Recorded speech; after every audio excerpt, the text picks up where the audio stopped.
The reason why men are no longer approaching women has nothing to do with him not being attracted to you. Trust me, he's attracted, and he's not even that worried about rejection. Because even though that hurts, he can move on from it pretty quickly. The real problem is when he forms a connection with a woman that seems to be interested. So what does he do? He's excited for the potential. He's pouring his effort in. He feels desired. He's spending a lot of time talking to her, and he's even starting to become vulnerable. But what happens after a few weeks of all the emotional effort, the months of dates, or even the years of commitment, is that she decides to end the connection. Oftentimes, out of nowhere, the man literally has no idea what made her change her mind. And whether it's because she felt like he wasn't even good enough to try with, or if it was because she found someone better, it all hurts the same. That man simply feels played. And this honestly happens from dating onto long-term relationships, including marriage. So you tell me, why would he do that again?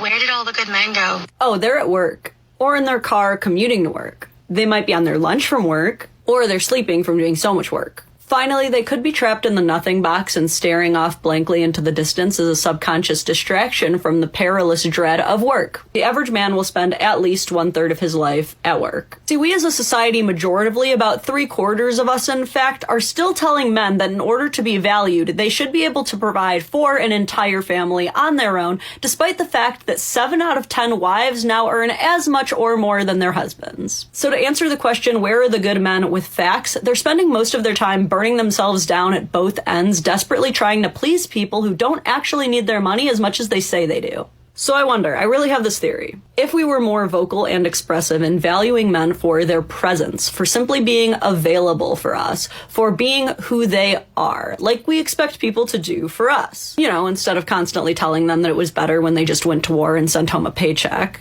then maybe we'd actually have a chance at getting to meet those men. But more importantly, if we removed these superficial standards, maybe they'd have a chance to meet themselves. What's going on, fellas? Don't forget to like and subscribe to the channel. Leave a comment down below. Let's get back to the video. 1,000 single women showed up to a church singles event, and only like 20, 30 men showed up. At this point, I don't understand why anyone is still surprised over this. Between the drizzle movement and the bear versus the man argument, and the general huge amounts of men that have been speaking out about how marriage and relationships are just not worth it, and that dating is only ever worth it if you end up finding a unicorn where she's like putting in effort just like you are. With all of that very much known, it is no surprise that men are rather staying home, keeping their peace, chilling, working, or ignoring people. Men hate it when women like things like No, they astrology or the 1975. These are me personal things that I like that men talk shit about. Like, men hate that women love astrology, right? And I was like, why don't men hate when women like things? No, they don't. What a lot of men hate is when they're not allowed to like their things while they're in a relationship with you. And we see this go both ways. Men tease women about what they like, women tease men about what they like. But in a lot of relationships, men don't say, hey, you can't like this anymore. Whereas women do that quite often. Women will date a man that she knows is a gamer and then tell him he can't play video games anymore or like Pokemon, or sit there and put him down constantly for it to the point he doesn't even enjoy his hobby anymore because he knows it's a place of contention in the relationship. Like, yeah, a man might be like, oh, you like astrology, or whatever. But he doesn't say, hey, you can't like that anymore. You can't have the cards or look into it. Sorry, I don't know much about that in specifically, but that's very rare, a man doing that. You can like makeup, you can like going out with friends, going out and trying food, whatever it is that you like. A lot of men don't have that same option. Men actually do like it when you have hobbies and things that you like. Because if you don't have any hobbies, you're kind of just like, I don't know, causing arguments with him 24/7. What is the most painful thing anyone has ever said to you? It was definitely what my ex said after we had our closure moment. She said that I was the person that got her out of her depression and got her outside. And then the moment that she realized she had to do that for me, she couldn't, and so she left me. This is just another example of how a man will give within a relationship, but the minute that he can't give as much, that woman that he gave so much to is all of a sudden unhappy and ends the relationship. And then you wonder why men feel like they are only loved for what they can provide. The fellas are now starting something where they're saying they're going to be financially celibate, meaning that they're not going to be spending any money on a woman until marriage. But can you blame them? So many women is on the internet and everywhere talking about, oh, I need him to pay this, I need him to pay that, and pay this and pay that. So a lot of y'all going in from the beginning talking about what he can give you versus trying to see if you even like the person. So I can't blame them at this point. Like, I would be very cautious of who I give my money to too, because then it's a waste of time. Because a lot of y'all be representatives until y'all get everything y'all can out of it, trying to keep up with the next person, and y'all don't even know what they be doing to get what they getting. Like, come on, y'all. Like, I don't blame them. If I was a man, I wouldn't spend no goddamn money either. And I feel like you don't deserve all of that anyway unless you is his wife. Like, his wife deserves the world, not somebody that's his girlfriend or even somebody just talking to. Like, y'all be wanting somebody to do for y'all, and y'all ain't even in no relationship. What kind of is that? A lot of these men that were chivalrous and generous men, you know, a lot of these modern women make fun of them. Oh, you ain't this, you ain't that, you could never. Okay, well, I could never for you. But let me see what they talk about in another location. Maybe overseas, maybe in another state, maybe in another city. Let me see what they talk about over there. You're a bum. I just want to know which one of you ladies messed it up for everyone, because dating out here is so hard. I think we need to talk about this because women are dumb. Like, don't get me wrong. I think women are fabulous in literally every area except for this. Whenever women meet a great guy, they're like, oh my gosh, he's so cute. He's so sweet. We work so well together. We have great chemistry. We both definitely like each other. So let's just be friends. Excuse me? Then 2 days later, we're flipping through Instagram complaining about being single. I'm sorry, but Mr. Right is literally right next to you right now. When you are stepping into a new career and the person that is supposed to be your person is not there to tell you how happy they are for you and how proud they are for your first date, when you can't stop crying because you miss their touch, you miss their sarcasm, you miss everything about them, you miss their smell in the mornings, you miss their go grab a Red Bulls, you miss every single ounce of them, and you don't know what to do. But this is day one of my journey of being a 40-year-old newly licensed registered nurse who worked her butt off. Hey, you wanted this, right? Wake up, you're in the middle of it. You want to run, go ahead, no one's stopping you. Stop complaining. And another way to say that is that women commit one acceptance at a time. Literally, one acceptance at a time. He loves the Dodgers. Okay. I could do that. Or like my boyfriend. Okay. In the beginning, I called him spare parts. Okay, he's got a titanium rod. He's got cadaver bone. He's got artificial knees. Okay. This is how he comes. I'm never going to hold it against him. Okay. Right? But I know to consciously accept. Mm-hmm. Most women don't. And I know women who had weddings 30 years ago, and they're still not married. They have not, there hasn't been a critical mass of acceptance to actually be committed. And so that's what I think engagement's supposed to be about. Don't let it be a wedding planning period. Have it be a life planning period. And what's real about this person, and it's not going away and it's not going to change. So if I'm signing up for a life of this, okay. Oh, and he does that. Okay. Well, that's his favorite joke. Okay. Yet another entitled woman showing her hypocrisy and double standards. Do you ladies believe that chivalry is dead? Because I just had two things happen to me, and it's confirmed for me that chivalry is dead. I don't know if it's the day and age that we're living in, or people just don't give a shit. But yesterday, I was about to leave a building, and there was a man in front of me. and we were practically walking side by side. So he knew I was behind him, yet he didn't hold the door for me.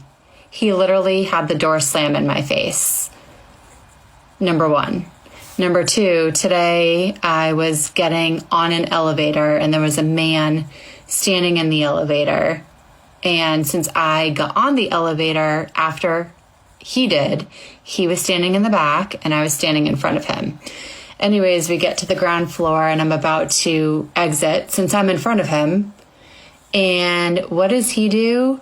He scoots his body in front of me to let himself off the elevator first.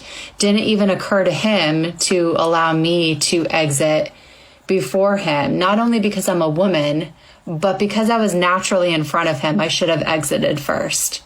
Those two things have confirmed for me that chivalry is dead.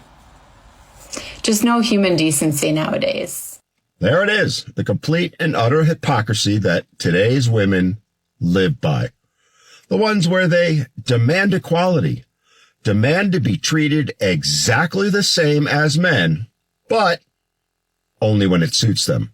When it doesn't, well, then they lose their minds and spew their toxicity towards men, just like she's doing here. I guarantee you, she's attacked men in the past, calling them oppressive and patriarchal when it suits her to do so. But when it suits her to be treated like it's still the 1950s, well, then she demands that. No, sister, you don't get to pick and choose your equality. You don't get to be upset because chivalry is when you're the ones who it. Sorry, Cupcake. Those men that you're doxing gave you exactly what you wanted, what you demanded. 4 years now. They treated you exactly the same as they would another man. They gave you the equality you've been fighting so hard to get. And now that you have it, you're upset. Oh, boo-hoo.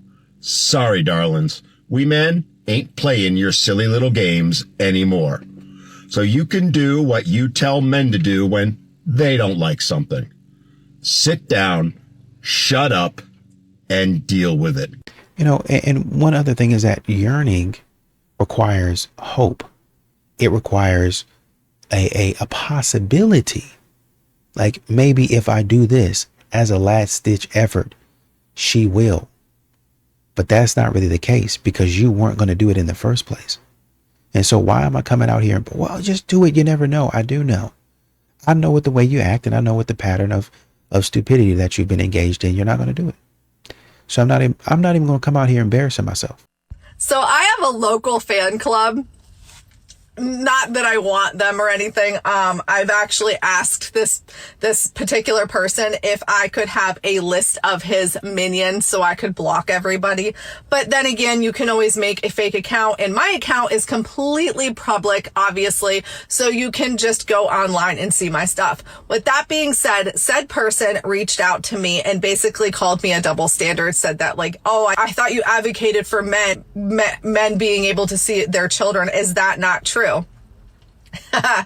And so I had to reiterate to said person, I do advocate for good men, not the piece of shit men, because we all know there's piece of shit women and there's piece of shit men out there, right? And I'm talking like the man that's telling me this is also the same man that choked me out and told me he wanted me to die. The man that's saying this to me is also the same man that broke my nose. The man that is saying this is also the same man that put hands on me while I was pregnant. Same man. So when all of the minions see this video, please understand and know that I advocate for men that are good men. I do not condone against women. I do not condone unnecessary cheating against women. I do not condone putting your hands on children because it's wrong when you're doing it in a way. Okay. So those men I do not advocate for. So if you were confused, hopefully this clears the air for you and you now comprehend what I'm talking about and who I advocate for. Hope you have the day you deserve. And as always, if If you like my content, please like, share, and follow. I'm standing on the train and look at all these men. What happened to giving up your seat for women? No man offered me a seat. Excuse me, are you going to get up? What? Are you going to get up? Are you pregnant? No. Are you for equality? Yes. No respect. Chivalry.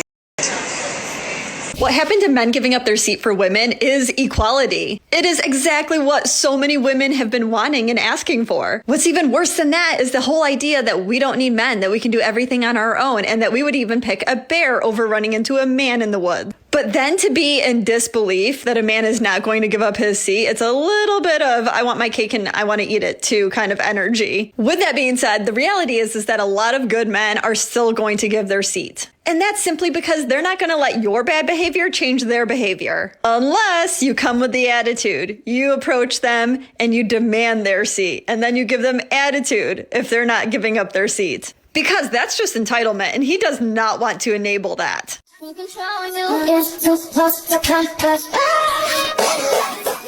They're putting out these videos trashing men, laughing, hey, I'm so funny, right? The dumb hurts. And then guys are seeing this, and only guys who are going to treat you like garbage are going to go out with you, because that's the only type of guy that would want to go through this, right? Guys with options, guys who have their shit together. You think they're going to be putting up with this for a hot second?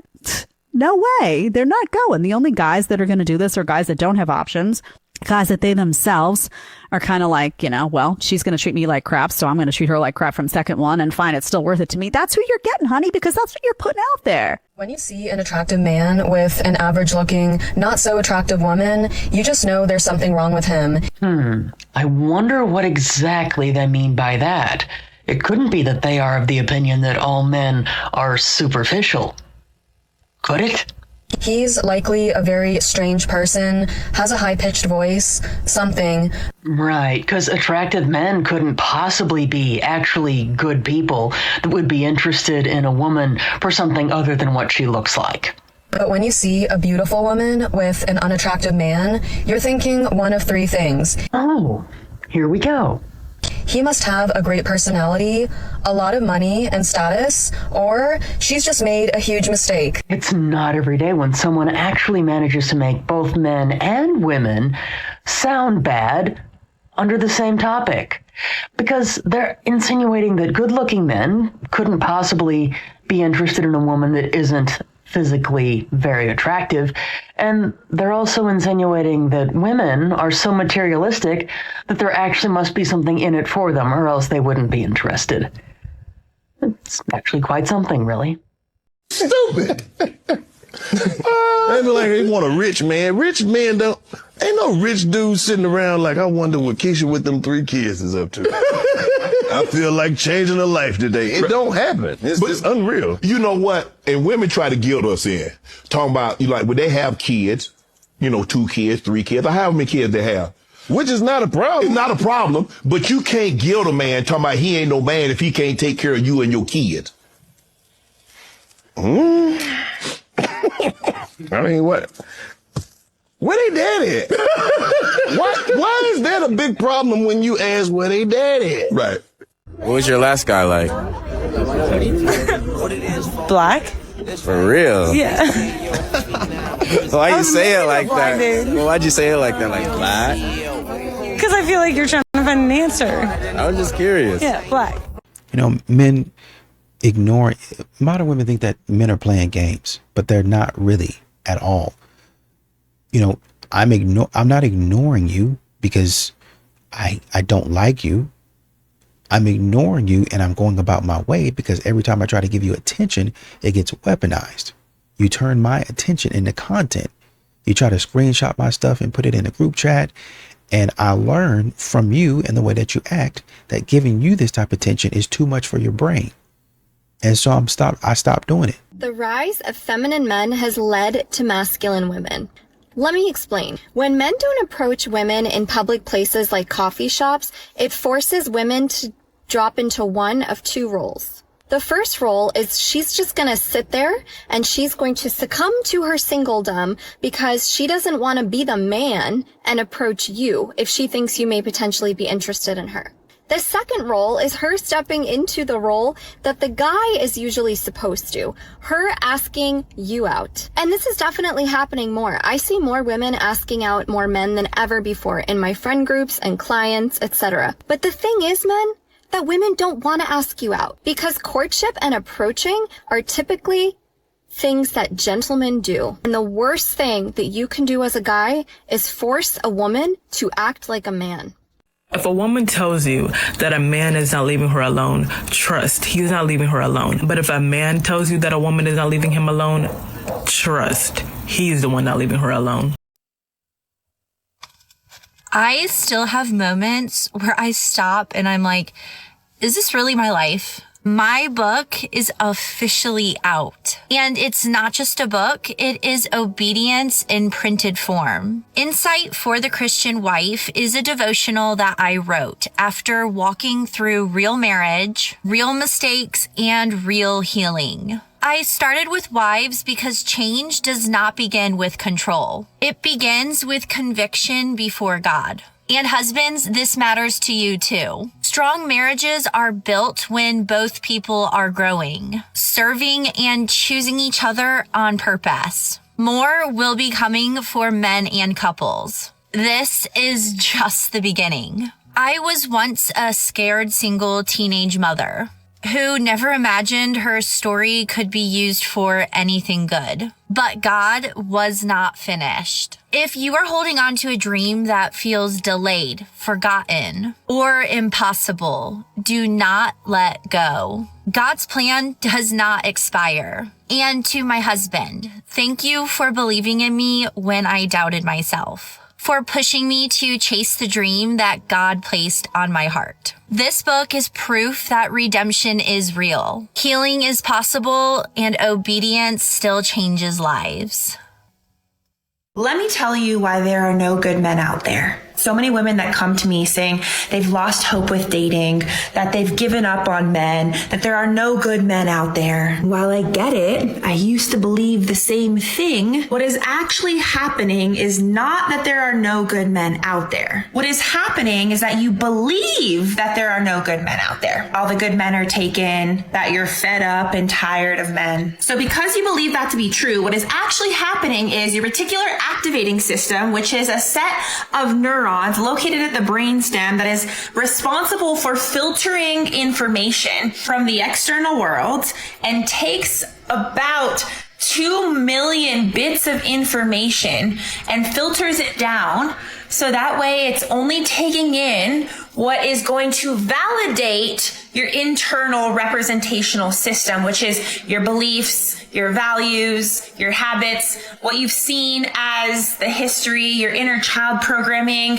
all of the stuff that you've inherited up to this point. And it's going to delete all the information that does not validate what you believe to be true.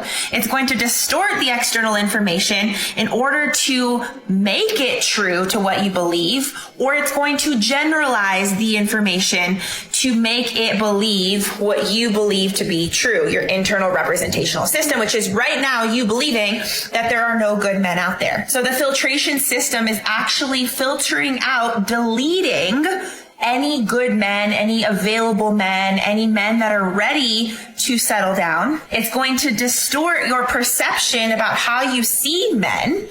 And that way you're going to probably miss the actual men that are available, that are here to commit and to settle down. Or it's going to generalize, just like you've said, that there are no good men out there. So in order to start attracting the great men, the men that are available, the single men, the emotionally available men, you must change your internal belief systems, your internal representations, the programming, the habits, the imprints or samskaras to heal what has been jaded or hurt by the not good men or the men that have hurt you in the past, and create a new belief system that there is a perfect man out there that is ready and available for you. And I always say, if there's a version of me with no baggage, that's done her healing, that runs a successful business, that loves herself, has a great family, has a really powerful friend group, then there must be at least one man that is similar to me. And you don't need a whole slew of men to love you. If you're just wanting a monogamous relationship, you only need one. So while yes, there are a lot of men that are still wounded, that still need to get to do their healing, there are a lot of men that I know specifically that are on their healing paths, that do the introspective work, that have coaches, mentors, therapists, that know how to communicate, that are intellectually stimulating. But it takes you to believe that that is what is available for you, so your RAS, your reticular activating system, can start to filter in those types of men. This is exactly what we do inside of the Liberated Woman membership experience. It is a month-to-month membership where we access all aspects of your life. We heal any outdated programming that is causing you to look in the external world and feel like there are no good men out there. Your money situation is forever going to be in scarcity, that there are no good friends. We heal that, and then we activate or reprogram the parts of you that are whole, that believe that there is greatness out there, that there is abundance out there, that there is love out there for you. So you can stop saying that there are no good men out there, and you can truly believe in your heart, in your soul, in your tissues, in your cells, in your body, viscerally, that there is ultimately so much abundance of love, and there's a perfect man available for you. You're like, okay, Erica, you've got me. I want to know more. Just tell me in the comments, I want to know more, and I will send you the link that has more information about the Liberated Woman membership experience. You know, the funny thing is that men did act. I know you guys want men to walk up to the house with a boombox and write you a poem or a love letter. Men used to do that type of stuff, right? They used to lose sleep over women. They used to, oh man, how can I get her back? Now a man sleeps, I get the full 8 hours of sleep. Maybe even more. Whatever my schedule says, whatever's working for my body, I get the full 8 hours. I get a full night's rest because I'm not worried about foolishness. I'm not worried about somebody wasting my time talking about, I want you to yearn for me. I want you to beg for me. How about no? Someone left 100-pound plates on the leg press at the gym today. So I went to this nearby guy and I was like, hey, would you feel comfortable lifting 100 pounds? This guy jumped up and he was like, I better feel comfortable doing it. Moved all the plates and he was so happy. Men just want to lift things. I think that's why men spend so much time mansplaining, is because they have all this pent up like physical task help that they want to do. So they end up like just be like talking too much, like trying to help verbally. Start asking men to do more physical tasks. I think it's going to save a lot of us a lot of grief. I ended up writing an essay about this called Men Aren't Needed Anymore and They're Struggling to Be Wanted. If you want to check it out, it's in my bio. Thanks. Women just go kind of, and I see it in the OnlyFans workers, but I also see it in the career women, the older career women that were told to chase a career over a man. And, you know, now they're coming out with articles that say these sassy, sophisticated, solvent women say they are struggling to find other halves that measure up. So we got 46-year-old Lucy, 52-year-old Leslie, Julia, 54, Laura, 42, and Jane, 48. Do you see the language? They're struggling to find other halves that can measure up. It's so crazy that women live to half a century without any humility. Let's look at the Twitter comments. Let's see if they're very sympathetic. There are men that would take these women. They just have to lower their standards. Men Worth Discipline says they moved on about 20 to 30 years ago. None of them look like they're young enough to bear children, so they get the leftovers. Their time has passed. And you know, it's so crazy because even male athletes kind of know when their time's passed. But women like that, well, they blame men for a lifetime instead of saying, you know what, I pissed away my youth. I made very poor decisions. I wasn't good enough for a husband. And this is what you can learn. Instead, they just point the fingers and say the men don't measure up. A lot of females be hollering all men ain't just because the one man they were chasing behind didn't like them back, and it doesn't work like that. Y'all be overlooking a bunch of good men and then got your feelings hurt and now you bitter. He's not moving on quickly because he didn't care. I'm going to tell you why he is moving on quickly, and this is related to the male psyche, not your female psyche. And I've said it before, and I will say it again, and I will keep saying it until it gets into your head. Your pretty little female heart is telling you that he moved on because he didn't care. It's not the truth. It's moving on because he doesn't know how to process his emotions. We are not saying everyone. We are leaving space for the discrepancies between the healthy masculine and the shadow masculine. Masculine who has done the work and the masculine who is yet to do the work. And for Unfortunately, a lot of men tend to not know how to process their emotions, and when we don't know how to do something, it intimidates us. It is the unknown, and what happens when we're intimidated by something? We avoid it. There's several stages following a breakup. He doesn't have to deal with it, he doesn't have to listen to it, he's relieved. He's free to do whatever he wants with his time, but it also means that he's alone more, and what happens when you're alone a lot? You think. The man who does not know how to process his emotions does not want to think. How he's alone with his mind is going to want distraction, and how do men get distraction? Women.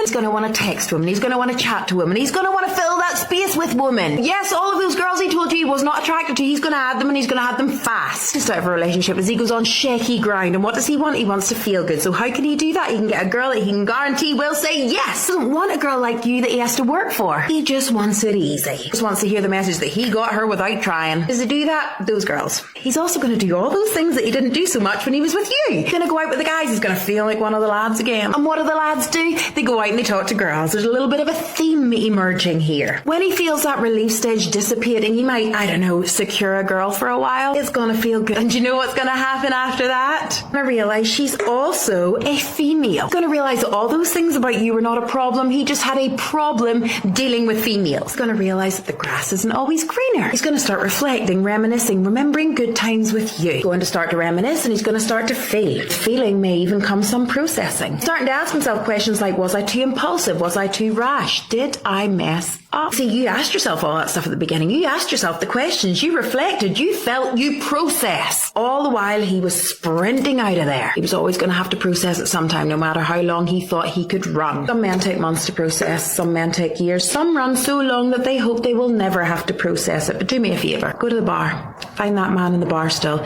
sitting alone over his whiskey. He could tell you a thing or two. So no, he's not living this life because he didn't care about you. He's living this life because he needs a distraction from how he cared about you. But remember this, he's never going to process if you're still available. Don't be available. The pinnacle of torture for a man, sadly, is the good woman he let go. He's going to process how it feels to lose you. He needs to actually lose you. Things he blamed on you are still happening in his life, and you're not there. You're not the problem, and he is not moving on as quick as it seems. Meanwhile, has anyone ever told you you are a cutie?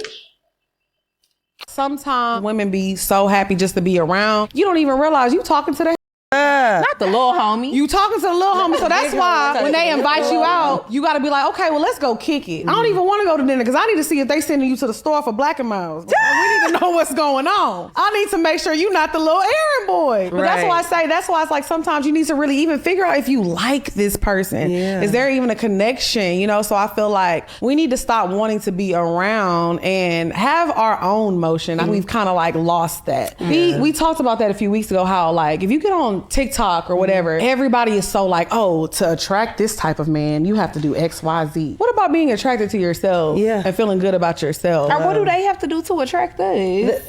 Because what happens to chivalry? Yes. What happens to courting? What happens to trying to impress the woman that you're interested in? Yes. Why are we out here trying to do so much to impress these men and they're not doing anything to impress us? Right. So my wife asked me if I would ever get remarried again. And yes, I would marry your sister. Because I'm already pre-approved with your parents, and I don't need to get through that get to know you phase. And holidays, well, they basically stay the same. Now, one thing I see on the internet a lot is highly debated. Right. You know, is it 50-50 or is the man paying everything? It matter what part of life your man's in. And all women know what kind of man they got. You know when you got a man that's building, he's growing, that 50-50 guy, the guy that's on his way up that ladder. That's the best time that I believe women should start a relationship with a man when he's building, because when a man and a woman work together, they'll work quicker and they'll move mountains together. It's best for a woman to actually build with the man, because when that man gets to the point where he can pay it all himself, well, if you didn't help him get it to the top of that mountain, baby girl, you ain't gonna have as much say so. You basically gonna have to do whatever he's on is what he's on. Because if you did not help me get to this mountaintop, you don't got to say when I get up here. But if you are a part of the process of me coming from the valley up that mountain, well, then you got some skin in the game. You know what? Yes, I value your opinion. Yes, you have more say so because you actually helped me get here. See, a lot of these women don't run a marathon with the man of life. They just want to wait to the end. The winners. That wait at the end, the winners, hey, I won. But you ain't gonna be the only one I'm gonna do what I want to do. Yeah, that seems to be more of the theme nowadays with women. Like, there's really, they ain't building. They're just waiting at the finish line. Yeah, share. Prepare to share. Because if you did not help me build this, if I want to take advantage of my options, I will. But then I seen this video where the was talking about she spent like, I don't know how many, 10 years with this man. The business was in his name. He didn't marry her. They had kids, and now he's leaving. Right. Well, if you spend 10 years with a man, you ain't got nothing to show for it. What were you really doing? How you gonna spend 10 years with a man and you ain't got nothing to show for it? That's your fault now. I ain't say be stupid. If you are working and you and this man are prospering, then how do you have nothing? Especially if a man's paying for things. Well, she was taking care of the kids and doing everything while he was building the business. Right. And now the business is highly successful. Right. I think he's leaving, and she feels like she's entitled to some of that business. Men leave women when sometimes people are compatible at certain points in times of their life. If we were struggling in the mud together, and you were a good we good in the mud together. You good with struggling. You good with conflict. You good with drama. You good with trauma. You good in those elements. All right, cool. We're not struggling anymore. We out in the mud. All right, stop fighting. The fight's over. The war's over. And so some women, it's only good for wartime. It's peacetime now. Shut up. We got car. You got a car. I got a car. We got cars, houses, and everything. There is no fight no more. We got out the hood. And so some women don't know how to cut that off. They still act like they're in the hood. They still want to act like it. They still want to talk to the man like it. They still want to do the things that they were doing before then. That's what we had. We had to leave those things alone so we could get here. And so a lot of women don't know when the war is over, when the fight to get out of poverty is over. And if a man that has fought his life to get out of there, the last thing he want to do is fight with his woman when he come home.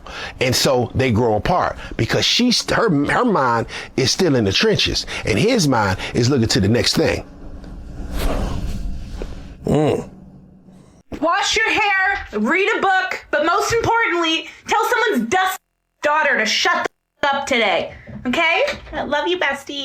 A lot of these modern women, and it's a shame that you even have to say this, because a lot of these modern women think, oh, I got so many options, because you get notifications, because you're getting DMs.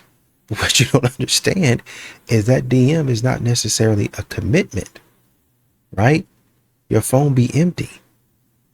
Straight up. You need to go through and vet the man and see who's actually worth your time. And when I say worth your time, I don't mean that 6-figure, 6-pack bullcrap. I'm talking about which one of these guys aligns with my values. Which one of these guys do I align with his values? Who do I think I can probably get along with for the rest of my life? Who am I willing to go out on a date with to see if we vibe? That's the type of questions y'all need to be asking.